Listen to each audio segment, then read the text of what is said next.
तो दुर्भाग्यजनक घटना घटला शियाड़ी बालीजात्रा कमिटी तरफ दामोदर राउत को स्वर्गत दामोदर राउत गोटे प्रतिमूर्ति स्थापन करा जायथिला एवं उद्घाटन होगा 2 दिन थिला ता पूर्व प्रशासन जाई भांगीदेला एवं कारण दर्शाइला जे एटा जंगल जमी ठीक अच्छे किंतु आमर जो प्रतिवाद करुचु आम जो एरसमावासी जो प्रतिवाद कर एटा सम्मान प्रश्न लक्ष लक्ष लोक टीवी देखिले निजे हाथुड़ी केमी प्रशासन भांगुची आपड़ कहींपारे यहाँ को स्थानांतरण कर दिंतु नचेत 144 को बंद करते नचेत से कमिटी को डाकिक आलोचना करते उद्घाटन बंद कर किंतु ताकू न करी प्रतिमूर्ति भांगीबाटा के ग्रहणीय नुह तेणु ए घटनाटी एरसमा अंचलवासी को अतीव दुख देती खाली एरसमावासी न सारा ओडिशावासी को दुख देती तो तार प्रतिवाद आज एरसमा नागरिक मंच से गोटे मीटिंग करते माननीय कलेक्टर आसते गोटे दाबीपत्र देते कलेक्टर महोदय आश्वासना देती अल्प दिन भितर सी नूतन जगह निरूपण करेंगे से जगह पुनर्बार आउ थे स्थापित हो जहाँ कौन कौन सब प्रतिश्रुति देते तेणु से मनोभाव रक्षा देखिकी मुझे निजे व्यक्तिगत आसी पहुँची तो भावुची आशा विश्वास से सम्मान पुनरुद्धार हम एवं अल्प दिन भितर जहाँ कलेक्टर प्रतिश्रुति देते बोधे करेंगे 7 दिन भितर नहेले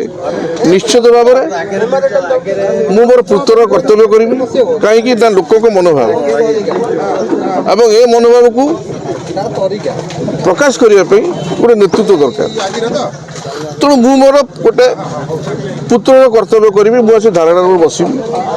तापर देखिए लक्ष लक्ष दामप्रेमी स्वत्वप्रभुत्व जड़ित है जहाँ किसी घटना घटो से समय कह किंतु आशा विश्वास कलेक्टर जहाँ आश्वासना देते तुरंत कार्यकारी से करेंगे बोली मोर विश्वास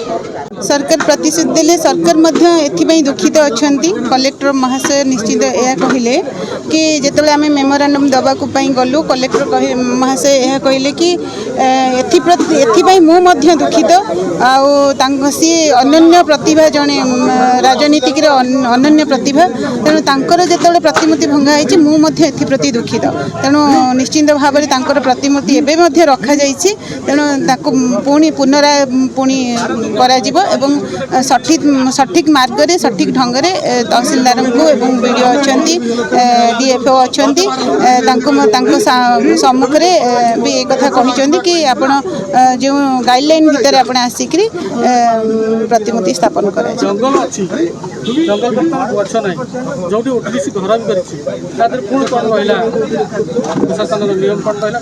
कथा तो से रोचे सी कहले आम ए विषय तदारख करूँ कि कौन ये सब जिनस पूर्वर जिते आरंभ होता कार्यक्रम जो आरंभ होता से कौन विरोध हो नाला आम जो कहलु से कलेक्टर महाशय और डीएफओ कहले कि नजर नथिला किंतु उन्मोचन हबार गोटे दिन पूर्व जो भली अमानुषिक भाव में कार्य करा जायछि सेथिप्रति से कहते मोबाइल फोन आईएएस एसपी अच्छा सहित कथा है कि मोबाइल फोन को कौन सब ट्रैक करी विभिन्न इनक्वारी करेंगे डॉक्टर राउत को जो भली भाव में प्रतिमूर्ति को भंगा जाइथिला ता प्रतिवाद में एरसमा स्वाभिमान मंच तरफ आज गोटे प्रतिवाद सभा करा जाइथिला आमे माननीय कलेक्टर को एसपी डीएफओ तहसीलदार समस्त को मेमोरांडम देलु ए बाबद अवगत करैलु कलेक्टर भी आश्योरेंस देले जे मु 2 दिन भितर किए आधे मुख्य कार्पेटदार आमे ताको खोजी बाहर करूँ सेकेंड कथा है प्रतिमूर्ति स्थापन आमे जगार व्यवस्था करूँ केमिति से प्रतिमूर्ति उन्मोचन हम तार व्यवस्था कर समस्त को मेमोरांडम देलु ए बाबद अवगत करैलु कलेक्टर भी आश्योरेंस देले जे मु 2 दिन भितर किए आधे मुख्य कार्पेटदार आमे ताको खोजी बाहर करूँ सेकेंड कथा है प्रतिमूर्ति स्थापन आमे जगार व्यवस्था करूँ केमिति से प्रतिमूर्ति उन्मोचन हम तार व्यवस्था कर।